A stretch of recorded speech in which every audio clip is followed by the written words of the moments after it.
exemplary contribution towards seed enterprise development through training and capacity building. Our Prime Minister is now honoring Ketanur V. Palanichami avargal.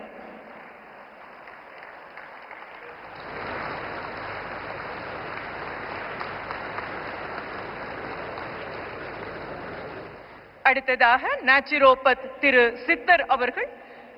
திரு சித்தர் is being felicitated for his advocacy of organic culture through radio and television programs. Naturopath Siddhar is being felicitated for his TV and radio programs.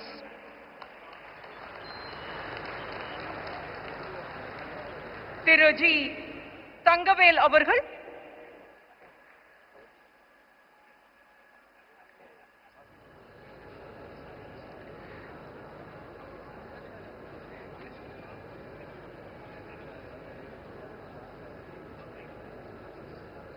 Thiru G. Thangavel avargal is recognized for training youth and young farmers in his own field.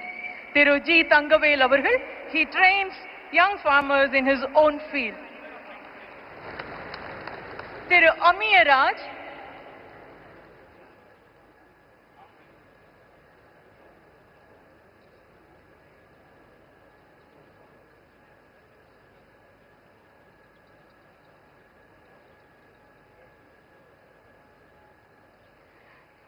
Thiru Amiyaraj is recognized for his contribution in banana diseases management.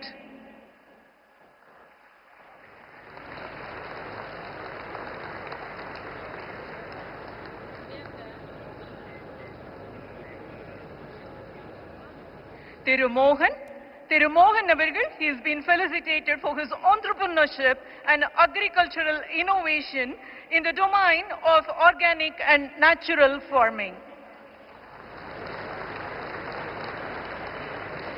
Thiru Praveen Kumar avargal, Thiru Praveen Kumar is felicitated for the developmental contribution of agricultural technology and agri-based innovations.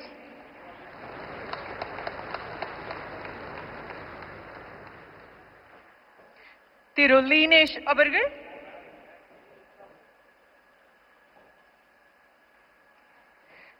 Thiru Linesh is recognized for his contribution on the sustainable rice cultivation.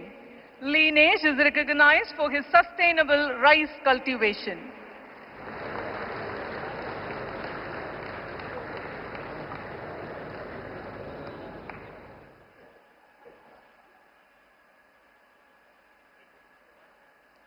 Thank you, sir.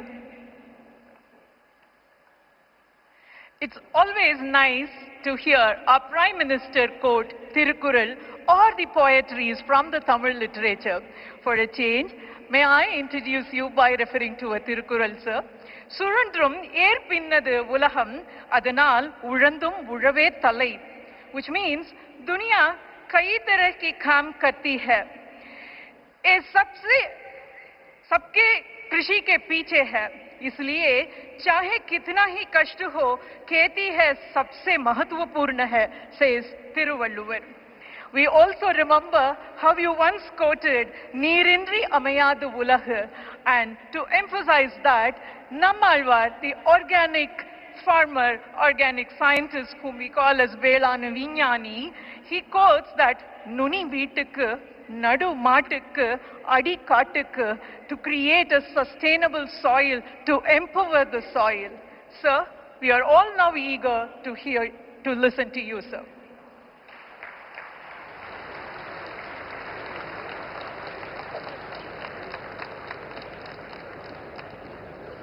வணக்கம்.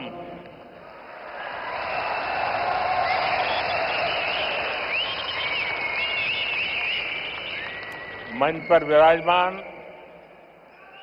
तमिलनाडु के राज्यपाल RN. Ravi ji, केंद्रीय मंत्रिमंडल में मेरे साथी L. Murugan जी, Tamil Nadu agriculture university के पूर्व कुलपति डॉक्टर के.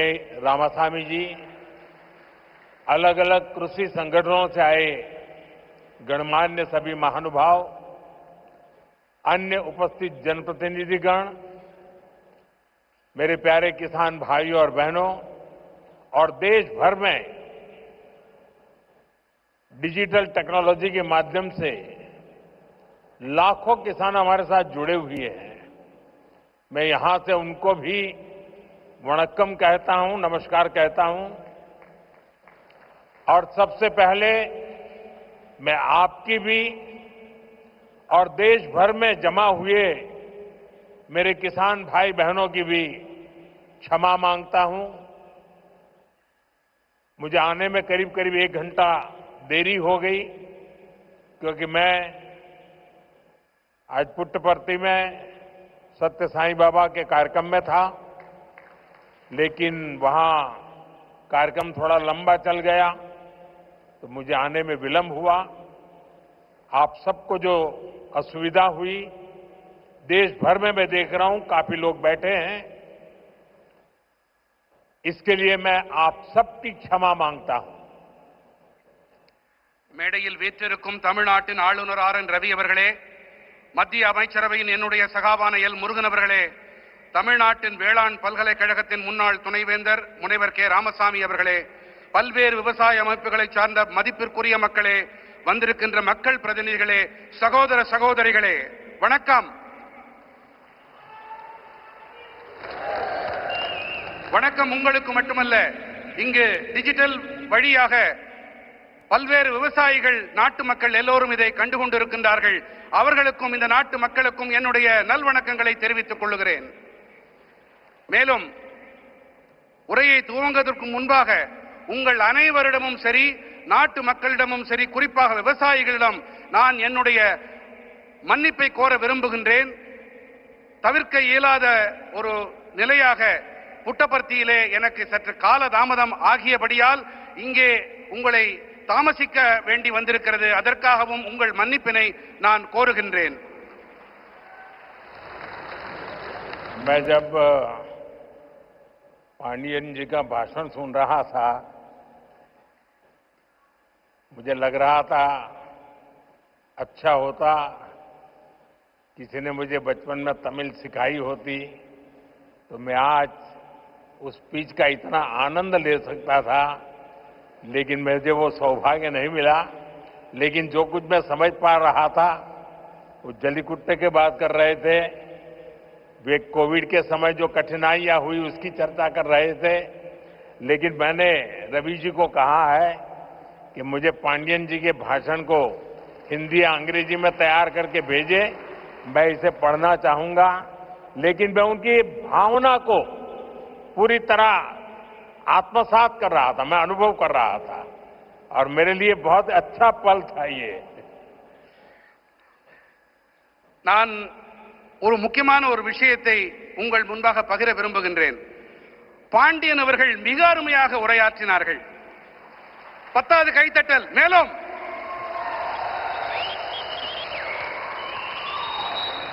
அவருடைய உரையை தமிழிலே இருந்ததால் என்னால் முழுமையாக புரிந்து கொள்ள முடியவில்லை.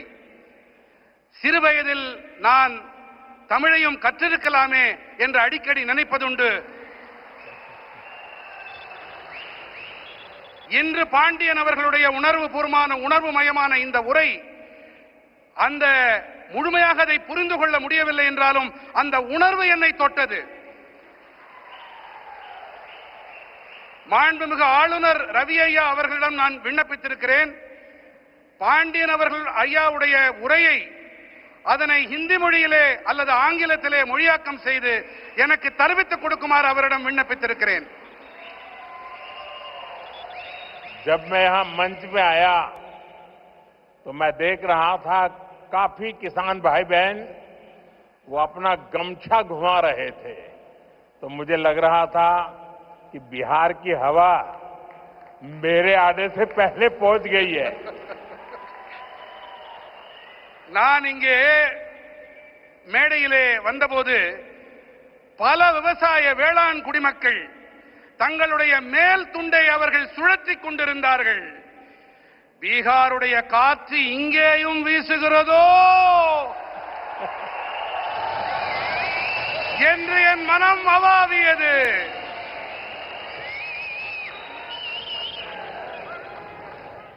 मेरे किसान भाई बहनों, कोयम्बटूर की इस पावन धरती पर सबसे पहले मैं मरुदमलई के भगवान मुरुगन को प्रणाम करता हूं।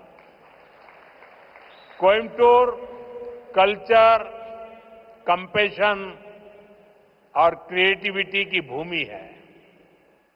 ये शहर अपनी दक्षिण भारत की उद्यम शक्ति का पावर सेंटर है। கோயமுத்தூரின் இந்த புனிதமான மண்ணிலே மருதமலையில் குடிகொண்டிருக்கும் ஐயன் முருகனை நான் முதன்மையாக தலைவணங்குகின்றேன். கோயம்புத்தூர் என்பது கலாச்சாரம், கனிவு, கவின் படைப்பு திறன் ஆகியவற்றை தனக்கு சொந்தமாக்கிக் கொண்ட பூமி.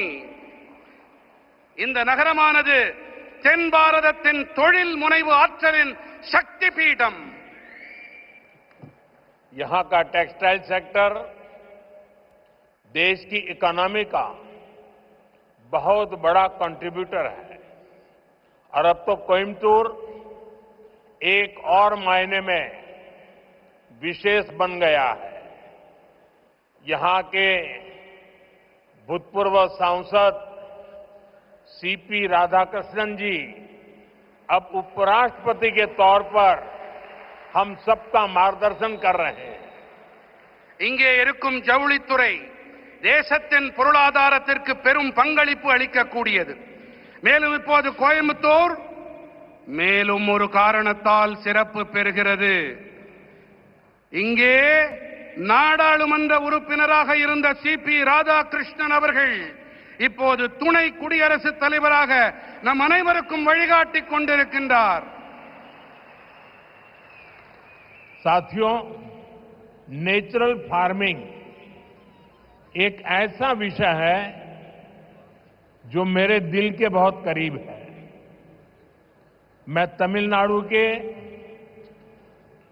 सभी किसान साथियों को south India natural farming summit के इस अभूतपूर्व आयोजन के लिए शुभकामनाएं देता हूं. और अभी मैं प्रदर्शनी देखने गया था. मुझे बहुत किसानों से बातचीत करने का सौभाग्य मिला और कोई मैकेनिकल इंजीनियरिंग करके पीएचडी करके खेती कर रहा है, कोई नासा में चंद्रयान का काम करते करते छोड़ करके खेती कर रहा है और खुद खेती करता है. इतना ही नहीं, अनेक किसानों को वो तैयार कर रहे हैं, नौजवानों को ट्रेन कर रहे हैं. मुझे आज सार्वजनिक रूप से स्वीकार करना होगा, अगर मैं आज इस कार्यक्रम में न आया होता तो मैंने मेरी जिंदगी में बहुत कुछ गंवाया होता. और आज मैंने यहां आकर के बहुत कुछ सीखा है. मैं अब मन से तमिलनाडु के किसानों की जो हिम्मत है, परिवर्तन को स्वीकार करने की उनकी जो ताकत है, उसको 100 सलाम करता हूं. நண்பர்களே, இயற்கை விவசாயம் என்பது விசேஷமான ஒன்று. இது என் இதயத்துக்கு மிகவும் நெருக்கமானது. நான் தமிழ்நாட்டின் அனைத்து வேளாண் குடிமக்களுக்கும் நண்பர்களுக்கும் தென்னிந்திய இயற்கை விவசாய மாநாட்டின் பொருட்டு என் மனம் கனிந்த நல்வாழ்த்துக்களை தெரிவித்துக் கொள்கிறேன். அடுத்ததாக இங்கே மேடைக்கு வருவதற்கு முன்பாக நான் அங்கே காட்சிப்படுத்தப்பட்டிருக்கும் பல்வேறு அரங்குகளை சென்று பார்த்தேன். ஒருவர் இயந்திர பொறியியலில் முனைவர் பட்டம் பெற்ற பிறகு விவசாயத்திற்கு வந்திருக்கிறார். ஒருவர் இஸ்ரோவை விட்டுவிட்டு அந்த வேலையை விட்டுவிட்டு இங்கே வேளாண் தொழிலை புரிய வந்திருக்கின்றார். இவர்களுடைய இந்த பணி கருத்தூக்கம் அளிக்க வல்லது. இவர்கள் மட்டும் கருத்தூக்கம் தங்களுக்கு அளித்துக் கொள்ளவில்லை, இவர்கள் மற்றவர்களுக்கும் உத்வேகம் அளிக்கின்றார்கள், அவர்களுக்கும் பயிற்சி அளித்து வேளாண் தொழிலை முன்னெடுத்து செல்லுகின்றார்கள், புதிய புதிய உத்திகளையும் வழிமுறைகளையும் கைக்கொண்டு. ஒருவேளை நான் இங்கே வாராது போயிருந்தால் நான் பல விஷயங்களை தெரிந்து கொள்ளாமல் போயிருப்பேன். என்னுடைய கற்றல் குறைந்து போயிருக்கும். இந்த வேளையிலே நான் தமிழ்நாட்டின் வேளாண் பெருமக்களுக்கு என்னுடைய மனம் நிறைந்த பாராட்டுக்களை உங்களுடைய துணிச்சலுக்காக காணிக்கையாக்குகின்றேன்.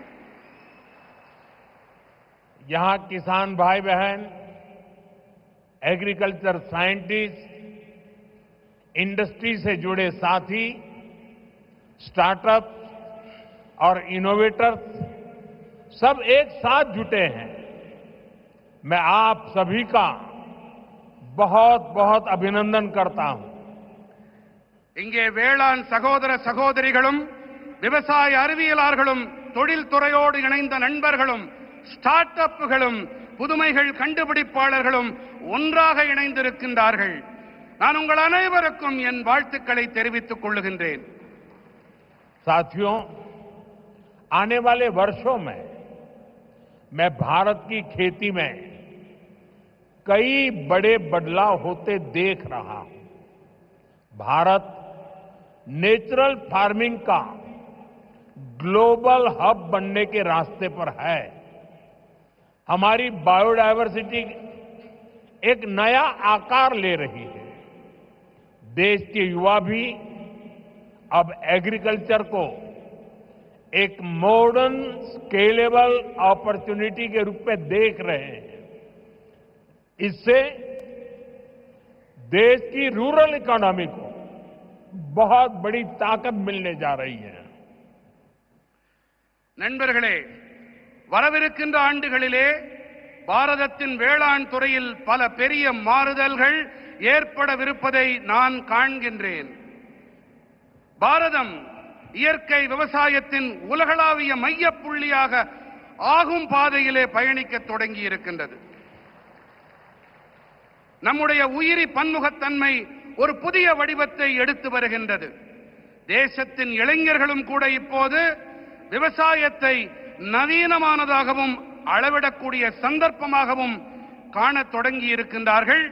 முக்கியமாக இதனால் ஊரக பகுதி பொருளாதாரம் மேம்படும் என்பதை அறுதியிட்டு என்னால் சொல்ல முடியும். मेरे किसान भाई बहनों, बीते 11 वर्षों में देश के पूरे कृषि सेक्टर में बहुत बड़ा परिवर्तन हुआ है. हमारा एग्रीकल्चरल एक्सपोर्ट करीब करीब 2 गुना हुआ है. खेती को आधुनिक बनाने के लिए सरकार ने किसानों को मदद देने का हर रास्ता खोला है. நண்பர்களே, கடந்த 11 ஆண்டுகளிலே தேசத்தின் ஒட்டுமொத்த வேளாண் துறையிலும் ஒரு மிகப்பெரிய மாற்றம் ஏற்பட்டிருக்கின்றது. நம்முடைய வேளாண் ஏற்றுமதி கிட்டத்தட்ட இரட்டிப்பாகி இருக்கிறது. விவசாயத்தை நவீனப்படுத்த அரசாங்கம் விவசாயிகளுக்கு உதவி புரிய தேவையான அனைத்து வழிகளையும் திறந்து விட்டிருக்கின்றது. किसान क्रेडिट कार्ड अकेले केसीसी से ही इस साल किसानों को 10 लाख करोड़ रुपए से ज्यादा की मदद दी गई है. ये 10 लाख करोड़ आंकड़ा बहुत बड़ा है.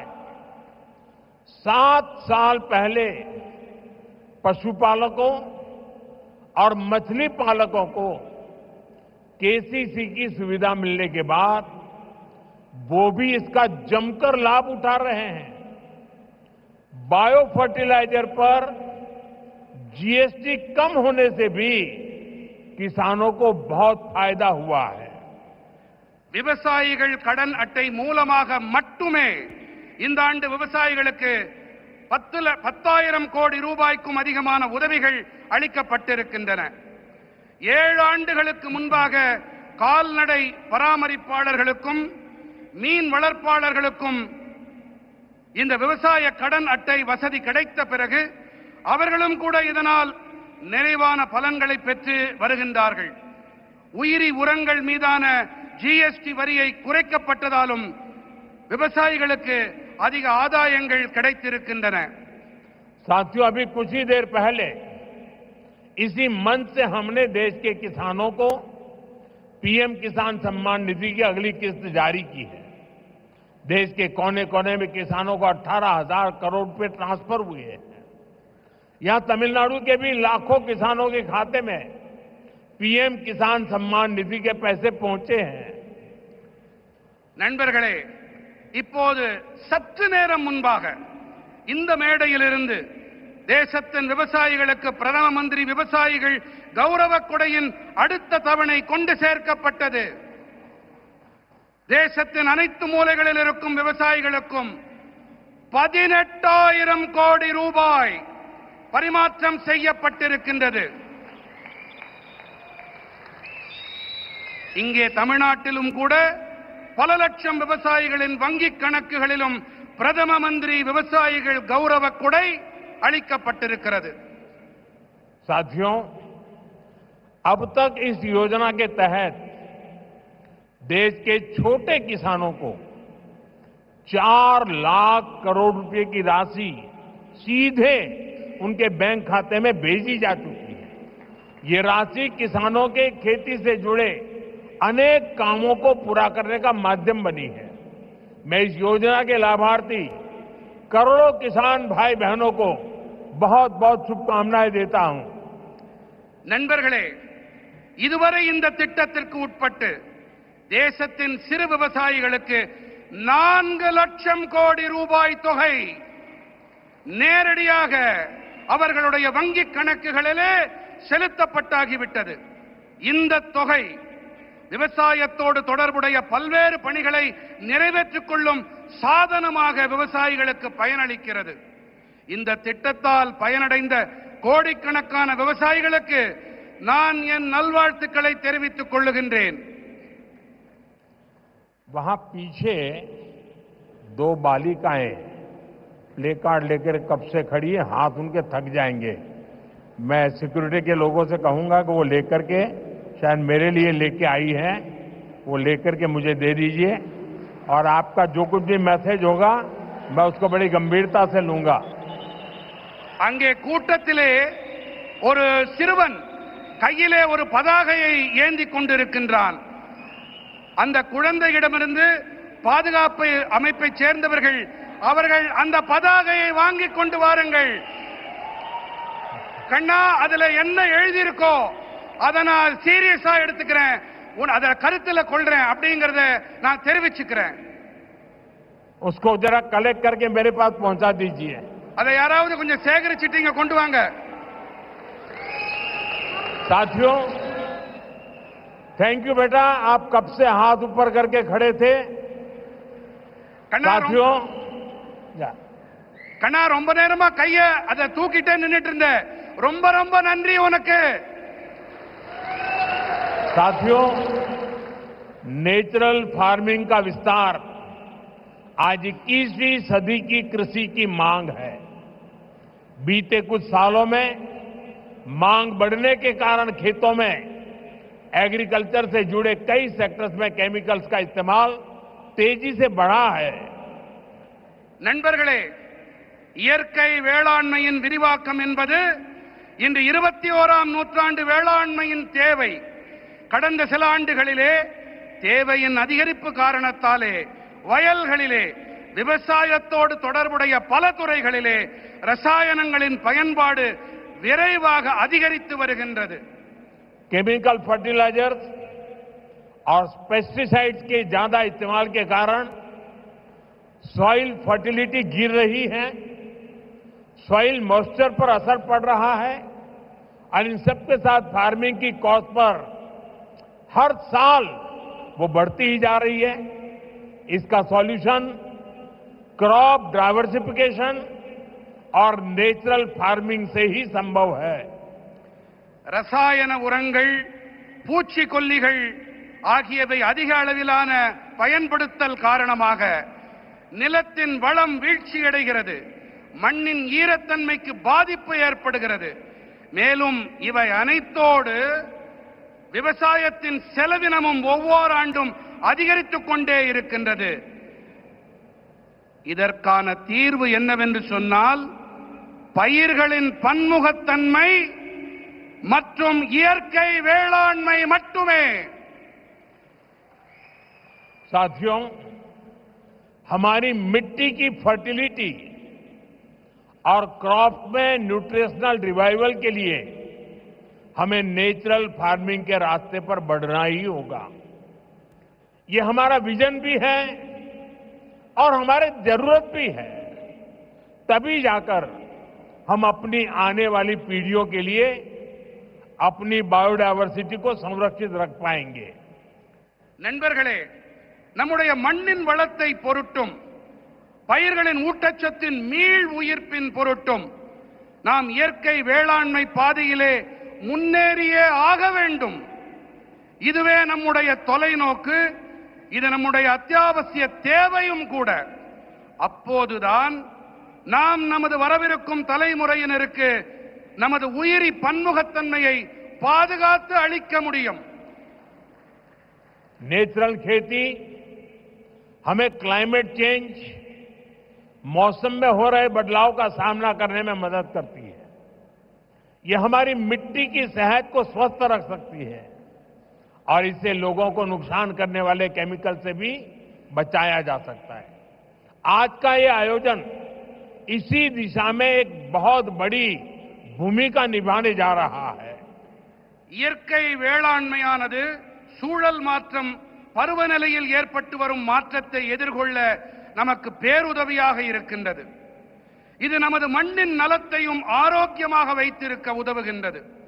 மேலும் இதனால் மக்களுக்கு தீங்கு விளைவிக்கும் வேதிப் பொருட்களிலிருந்து தற்காத்துக் கொள்ள முடிகின்றது. இன்றைய இந்த மாநாடு இந்த திசையினிலே மிகப்பெரிய பங்களிப்பை அளிக்க இருக்கின்றது. साथियों, हमारी सरकार भारत के किसानों को नेचुरल फार्मिंग के लिए भी बहुत प्रोत्साहन दे रही है. एक वर्ष पहले केंद्र सरकार ने national mission on natural farming की शुरुआत की थी. इससे लाखों किसान जुड़ चुके हैं. நண்பர்களே, நமது அரசாங்கம் பாரதத்தின் விவசாய பெருமக்கள் இயற்கை வேளாண்மையை மேற்கொள்ள நிறைய ஊக்கமளித்து வருகின்றது.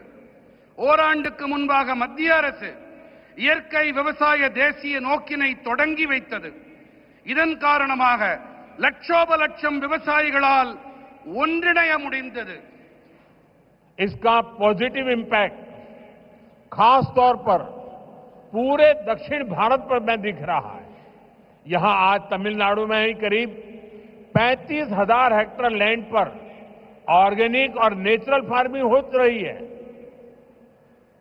இது ஏற்படுத்திய ஆக்கப்பூர்வமான தாக்கத்தை குறிப்பாக மொத்த தென் பாரதத்திலும் நன்கு காண முடிகிறது. இங்கே தமிழ்நாட்டிலும் கூட சுமார் 35,000 ஹெக்டேர் அளவு நிலத்தில் இயற்கை வேளாண்மை மேற்கொள்ளப்பட்டு வருகின்றது. साथियों, नेचुरल फार्मिंग भारत का अपना स्वदेशी विचार है. यह हमने कहीं से इंपोर्ट नहीं किया है, यानी हमारी ट्रेडिशन से जन्मा है. हमारे पूर्वजों ने तपस्या करके इसको तैयार किया है और ये हमारे पर्यावरण के अनुकूल है. நண்பர்களே, இயற்கை வேளாண்மை பாரதத்தின் சொந்தமான சுதேசி கருத்து. இதை நாம் எங்கிருந்தும் யாரிடமிருந்தும் பெறவில்லை, இறக்குமதி செய்யவில்லை. அதாவது இது நமது பாரம்பரியத்தில் பிறந்தது, நம்முடைய சுற்றுச்சூழலுக்கு உவப்பானது, உகந்தது. मुझे खुशी है कि दक्षिण भारत के किसान प्राकृतिक खेती की परंपराओं जैसे पंचगव्य, जीवामृत, बीजामृत, आच्छादन आदि को निरंतर अपनाए हुए हैं. ये परंपराएं मिट्टी का स्वास्थ्य बेहतर रखती हैं, फसलों को केमिकल मुक्त रखती हैं और इनपुट कॉस्ट बहुत कम कर देती है. தென்னிந்தியாவின் விவசாயிகள் இயற்கை வழி வேளாண்மையின் பாரம்பரியங்களான பஞ்சகவ்யம், ஜீவாமிர்தம், பீஜாமிர்தம், ஆச்சாதன் போன்றவற்றை நிரந்தரமாக உள்வாங்கிக் கொண்டிருக்கின்றார்கள் என்பது எனக்கு மட்டற்ற மகிழ்ச்சியை அளிக்கிறது. साथियों, नेचुरल फार्मिंग के साथ हम अगर श्री अन्न मिलेट्स की पैदावार जोड़ते हैं तो ये भी धरती मां की रक्षा में अहम भूमिका निभाते हैं. நண்பர்களே, இயற்கை வேளாண்மையோடு கூடவே நாம் ஸ்ரீ அன்னம், அதாவது சிறுதானியங்கள் பயிர் செய்வதையும் இணைக்க வேண்டும். இவை நம்முடைய இந்த பூமித்தாயின் பாதுகாப்பிற்கு சிறப்பான பங்களிப்பினை அளிக்கின்றது. तमिलनाडु में तो भगवान मुरुगन को शहद और श्री अन्न से बने तेनम तिनई मावुम उसका भोग लगाया जाता है. तमिल रीजन्स में कंबू और सामई, केरला कर्नाटका में रागी, तेलुगु भाषी राज्यों में सज्जा और जोन्ना, ये पीढ़ियों से हमारे खान पान का हिस्सा रहे हैं. நம்முடைய தமிழ்நாட்டிலே முருகப்பெருமானுக்கு தேனும் தினைமாவையும் நிவேதன பொருட்களாக நாம் படைக்கின்றோம். தமிழ்நாட்டிலே கம்பும் சாமையும், கேரளத்திலே ராகி, தெலுங்கு பேசும் பகுதிகளிலே சஜ்ஜா மற்றும் ஜொன்னா ஆகியவை பல தலைமுறைகளாக நம்முடைய உணவு பழக்கத்தோடு ஒன்று கலந்தவை. हमारी सरकार का प्रयास है कि हमारा ये सुपर फूड दुनिया भर के बाजारों तक पहुंचे और वैश्विक बाजार में इनकी पहुंच बढ़ाने में natural farming, chemical free farming को भी, इसकी भी बहुत बड़ी भूमिका है. इसलिए मैं समझता हूं इस समिट में इससे जुड़े प्रयासों पर भी अवश्य चर्चा होनी चाहिए. நம்முடைய அரசின் முயற்சி என்னவென்றால், நமது இந்த சூப்பர் உணவானது உலகெங்கிலும் இருக்கும் சந்தைகள் வரை சென்று சேர வேண்டும் என்பதுதான். மேலும் உலகளாவிய சந்தைகளிலும் இவற்றின் வீச்சினை அதிகரிக்க இயற்கை வேளாண்மை, ரசாயனங்கள் இல்லா வேளாண்மை ஆகியவற்றுக்கு மிகப்பெரிய பங்களிப்பு இருக்கின்றது. ஆகையினால்தான் இந்த மாநாட்டிலே இதோடு தொடர்புடைய முயற்சிகள் தொடர்பாகவும் கண்டிப்பாக விவாதங்கள் நடைபெற வேண்டும் என்று நான் விரும்புகிறேன், கருதுகிறேன். साथियों, मेरा एक आग्रह मोनोकल्चर के बजाय मल्टी कल्चर कृषि का भी रहा है. हमें इसकी प्रेरणा दक्षिण भारत के कई क्षेत्रों से मिलती है. நண்பர்களே, ஒற்றை பயிருக்கு பதிலாக பல்வகை பயிர் வேளாண்மை இருக்க வேண்டும் என்பதே என்னுடைய ஆழமான விருப்பம். இதற்கான கருத்தூக்கம், உத்வேகம் தென் பாரதத்தின் பல பகுதிகளில் இருந்து நமக்கு கிடைக்கின்றது.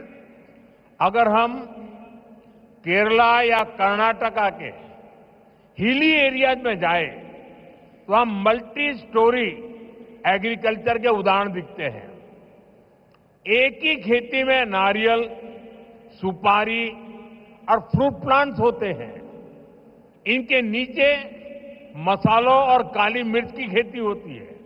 यानी छोटे से हिस्से में ही इतनी सारी चीजों को पूरी व्यवस्था बनाकर उगाया जा सकता है. यही नेचुरल फार्मिंग का भी मूल दर्शन है. நாம் கேரளம் அல்லது கர்நாடகத்தின் மலைப்பாங்கான பகுதிகளுக்கு சென்றோமேயானால் அங்கே பல்லடுக்கு வேளாண்மையை நம்மால் காண முடியும். ஒரே வயலிலே தென்னை, பாக்கு, பழமரங்கள் ஆகியவை இருக்கும். இவற்றுக்கு இடையே கீழே ஊடுபயிராக மசாலா பொருட்கள், மிளகு போன்றவை பயிர் செய்யப்படுகின்றன. அதாவது ஒரு சின்ன பகுதியிலேயே கூட இத்தனை பயிர்களுக்கும் நிறைவான ஏற்பாடுகளை செய்து பயிர் செய்விக்க முடியும். இதுதான் இயற்கை வேளாண்மையின் அடிப்படை கோட்பாடு. खेती के इस मॉडल को हमें पान इंडिया लेवल पर आगे ले जाना है. मैं राज्य सरकारों से भी कहूंगा कि वो इस पर विचार करें कि कैसे हम इन प्रैक्टिस को देश के अलग अलग भूभागों में लागू कर सकते हैं। விவசாயத்தில் இந்த மாதிரியை நாம் இந்தியா நடுக கொண்டு செல்ல விரும்புகின்றோம். இதன் மீது கவனத்தை செலுத்த வேண்டும் என்று நான் மாநில அரசுகளிடம் வேண்டிக் கொள்ளுகின்றேன். அதாவது எப்படி இந்த வழிமுறைகளை தேசத்தின் பல்வேறு பகுதிகளிலும் அமல் செய்வது என்பதை நாம் ஆராய வேண்டும். साथियों, साउथ इंडिया एग्रीकल्चर की एक लिविंग यूनिवर्सिटी रहा है। इसी भूभाग पर दुनिया के सबसे पुराने फंक्शनिंग डैम्स बने। यहां 13वीं सेंचुरी में कलिंग रायन कैनाल बनी। यहां के मंदिरों के तालाब डिसेंट्रलाइज्ड वाटर कंजर्वेशन सिस्टम का एक मॉडल बने। நண்பர்களே, தென்னிந்தியா விவசாயத்தின் ஒரு வாழும் பல்கலைக்கழகமாக இருந்து வருகின்றது. இந்த பகுதியிலே உலகத்தின் மிக பழமையான இன்றும் கூட செயல்பட்டு வரும் அணைகள் உருவாக்கப்பட்டிருக்கின்றன. இங்கே 13ஆம் நூற்றாண்டைச் சேர்ந்த கலிங்கராயன் கால்வாய் உருவாக்கப்பட்டது. இங்கே இருக்கும் ஆலயங்களில் அமைந்த பரவலாக்கப்பட்ட நீர் பராமரிப்பு முறைகள், குளங்கள், அவை ஒரு மாதிரி ஆயின. इसी धरती ने नदियों के जल को नियंत्रित कर इसे खेती के लिए इस्तेमाल करने का मॉडल दिया। इसी धरती ने हजारों वर्ष पहले इतनी साइंटिफिक वाटर इंजीनियरिंग की है। इसलिए मेरा विश्वास है देश और दुनिया को नेचुरल फार्मिंग में लीडरशिप भी इसी भूभाग से मिलेगी। இந்த மண்ணின் ஓடு நதிகளின் நீரை நெறிப்படுத்தி இதை விவசாயத்திற்காக பயன்படுத்தியது இது ஒரு மாதிரியாக உருவானது. இந்த மண்ணில் ஆயிரக்கணக்கான ஆண்டுகளாக அறிவியல் பூர்வமான நீர் பொறியியல் மேற்கொள்ளப்பட்டு வருகின்றது. அந்த வகையிலே தேசத்திலும் சரி உலகிலும் சரி இயற்கை வேளாண்மைக்காக தலைமை ஏற்பு என்றால் அதுவும் கூட இந்த நிலப்பகுதியிலிருந்துதான் கிடைக்கும் என்பது என்னுடைய அசையா நம்பிக்கை. साथियों, विकसित भारत के लिए एक फ्यूचरिस्टिक एग्रीकल्चर इकोसिस्टम बनाने के लिए हम सभी को एक साथ मिलकर काम करना होगा. நண்பர்களே, வளர்ச்சியடைந்த பாரதத்திற்காக வருங்கால விவசாய சூழல் அமைப்பினை உருவாக்குவதற்காக நாம் அனைவரும் இணைந்து பணிபுரிய வேண்டும். मैं देश भर के मेरे किसान भाई बहनों को, तमिलनाडु के मेरे किसान साथियों से कहूंगा कि आप 1 एकड़ 1 सीजन से शुरुआत करें। यानी आप एक सीजन में 1 एकड़ भूमि पर अपने खेत में 1 एकड़ एक कोने में नेचुरल फार्मिंग करके देखें। वहां से जो नतीजे मिलेंगे उनके आधार पर आप दूसरे साल और ज्यादा करें, तीसरे साल और ज्यादा करें और आप आगे बढ़े. நான் நம்முடைய தேசத்தின் விவசாயிகளாகட்டும், இங்கே தமிழ்நாட்டின் விவசாய பிரதிநிதிகளாக இங்கே கூடியிருக்கும் வேளாண் துறை சகோதர சகோதரிகளாகட்டும், நீங்கள் அனைவரும் 1 ஏக்கர் 1 பருவம் என்பதிலிருந்து தொடங்குங்கள். அதாவது நீங்கள் ஒரு பருவ காலத்தில் 1 ஏக்கர் நிலத்தில் இயற்கை விவசாயம் செய்வதை தொடங்குங்கள். அதிலிருந்து உங்களுக்கு என்ன பலன்கள், என்ன விளைவுகள் கிடைக்கிறதோ அதை பொறுத்து விரிவாக்கம் செய்யுங்கள் என்று நான் என்னுடைய விவசாய சகோதர சகோதரிகளிடம் கேட்டுக்கொள்ளுகின்றேன். मैं सभी साइंटिस्ट और रिसर्च इंस्टीट्यूशन से भी आग्रह करूंगा कि नेचुरल फार्मिंग को एग्रीकल्चर करिकुलम का मुख्य हिस्सा बनाएं. आप गांव में जाकर किसानों के खेत को अपनी लैब बनाएं. हमें हर हाल में नेचुरल फार्मिंग को साइंस बैक्ड मूवमेंट बनाना होगा। இயற்கை விவசாயத்தை வேளாண் பாடத்திட்டத்தில் முக்கியமான பங்காக ஆக்குங்கள். கிராமங்களுக்கு சென்று விவசாயிகளின் வயல்களை உங்களுடைய பரிசோதனை கூடங்களாக ஆக்குங்கள் என்று நான் அனைத்து அறிவியலாளர்களிடமும் ஆய்வு நிறுவனங்களிடமும் வேண்டிக் கொள்ளுகின்றேன். நாம் எப்படியாவது நாம் இயற்கை விவசாயத்தை அறிவியல் சார்புடைய இயக்கமாக ஆக்க வேண்டும். नेचुरल फार्मिंग के इस अभियान में राज्य सरकारों और एफपीओज की बड़ी भूमिका और बहुत बड़ी भूमिका है। बीते कुछ सालों में देश में 10,000 किसान उत्पाद संघ एफपीओज बने हैं। இயற்கை விவசாயத்தின் இந்த இயக்கத்திலே மாநில அரசுகள் மற்றும் விவசாயிகள் உற்பத்தியாளர் சங்கங்களின் பங்களிப்பு மகத்தானது. கடந்த சில ஆண்டுகளிலே தேசத்தில் 10,000 விவசாயிகள் உற்பத்தியாளர் அமைப்புகள் உருவாகி இருக்கின்றன. एफपीओज के सहयोग से हम किसानों के छोटे छोटे समूह क्लस्टर्स बनाए, वहीं पर सफाई, पैकिंग, प्रोसेसिंग की सुविधा दें और इनेम जैसे ऑनलाइन बाजार से सीधे जोड़े। इससे प्राकृतिक खेती से जुड़े किसानों को और लाभ होने की संभावना होगी। விவசாயிகள் உற்பத்தியாளர்கள் சங்கங்களின் உதவியோடு நாம் விவசாயிகளின் சின்ன சின்ன குழுக்களை உருவாக்கி இருக்கின்றோம். அவர்களுக்கு சுத்தப்படுத்தல், பேக்கிங், பதப்படுத்தல் வசதிகளை செய்து தர வேண்டும். மின்னணு சந்தை போன்ற இணையவழி சந்தைகளோடு நேரடியாக இணைக்க வேண்டும். இதன் வாயிலாக இயற்கை வேளாண்மையோடு இணைந்த விவசாயிகளுக்கு மேலும் லாபம் கிடைக்கும் சாத்தியக்கூறுகள் உண்டாகும். जब हमारे किसान का पारंपरिक ज्ञान, विज्ञान की ताकत और सरकार का समर्थन तीनों जुड़ जाते हैं तो किसान भी समृद्ध होगा और हमारी धरती मां भी स्वस्थ रहेगी. நமது விவசாயிகளின் பாரம்பரியமான ஞானம், அறிவியலின் பலம், அரசாங்கத்தின் ஆதரவு ஆகிய இந்த மூன்றும் இணையும் போது விவசாயிகளும் வளம் பெறுவார்கள், தன்னிறைவு அடைவார்கள். அதோடு கூடவே நம்முடைய பூமி தாயும் ஆரோக்கியமாக இருக்கின்றாள்.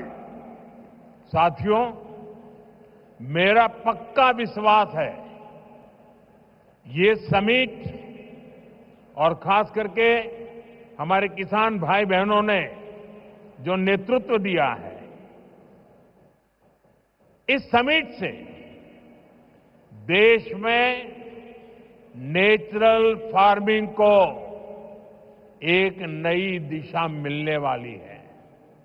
यहां से नए आइडियाज, नए सॉल्यूशंस निकलेंगे. इसी उम्मीद के साथ मैं आप सभी को फिर से बहुत बहुत शुभकामनाएं देता हूं. बहुत बहुत धन्यवाद. எனக்கு ஒரு நம்பிக்கை இருக்கின்றது, மிகப்பெரிய நம்பிக்கை. அது என்னவென்று சொன்னால், இங்கே ஆர்வத்தோடு இந்த மாநாட்டிலே பங்கெடுப்பதற்காக வந்திருக்கும் வேளாண் பெருமக்களும் சரி, உங்களுக்கு தலைமை ஏற்று நடத்தி கொண்டிருக்கும் இந்த தகைமையாளர்களும் சரி, இவர்கள் காரணமாக இந்த மாநாடு தேசத்தின் இயற்கை வேளாண்மைக்கு ஒரு புதிய திசையை காட்டும். இங்கிருந்து உருவாகும் புதிய கருத்துக்கள், எண்ணங்கள் மூலமாக புதிய தீர்வுகள் பிறக்கும். இந்த நம்பிக்கையோடு உங்கள் அனைவருக்கும் பல பல நல்வாழ்த்துக்களை தெரிவித்துக் கொள்கிறேன்.